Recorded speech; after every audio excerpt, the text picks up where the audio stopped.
Hey guys, Professor Bill, Comic Book University, and Babyteeth, issue number 1 from Aftershock Comics. Guys, this is a good comic, all right?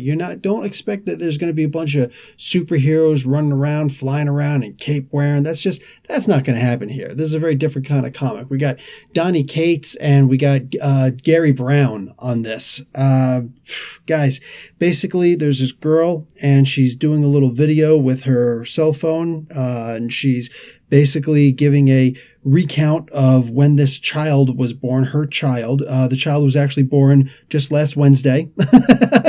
All right, it was actually just born on the 7th of June, 2017. That was the day that this comic actually got released, so that was cute. And apparently by next year, this woman is going to be dead. She's sitting in Palestine, a wrecked up part probably by one of the gates leading into Palestine, and yeah, whatever. Basically, this child is the Antichrist, and as she was giving birth to this child, the earth was actually shaking, like 5.0 on the Richter scale stuff. And the moment that the child was born was the moment that the earth stopped trembling, and basically was cowed like a dog. Now, somebody came up and explained all this stuff to her later. Apparently a version of the Antichrist or the devil himself, probably, whatever. But this child is supposed to be the Antichrist. Yeah, I don't think we've had enough of these comics. And I'm not being sarcastic. Make no mistake. I'm not being sarcastic when I say this. You have a couple of, really cheesy ones. Okay, my cat's going crazy with a toy train. Anyways, that we get a lot of these comics once in a while, but they're not usually done very well. This first issue, at least, is done very well. Now, unfortunately, what I see in comics like this, they put all of their effort into the first story.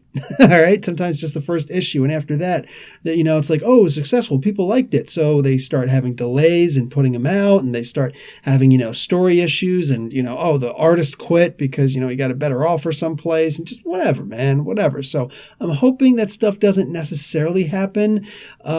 This looks like a good comic. I have read a couple things by Aftershock in the past. It's good stuff. This comic in and of itself, I'm going to give this a B-. This was a lot of fun reading. This was actually enjoyable.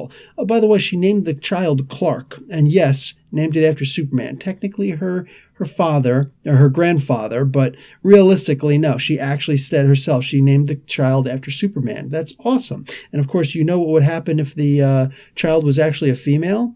She would have to name it Martha. All right, guys, that's enough out of me. Professor Bill, Comic Book University, class dismissed.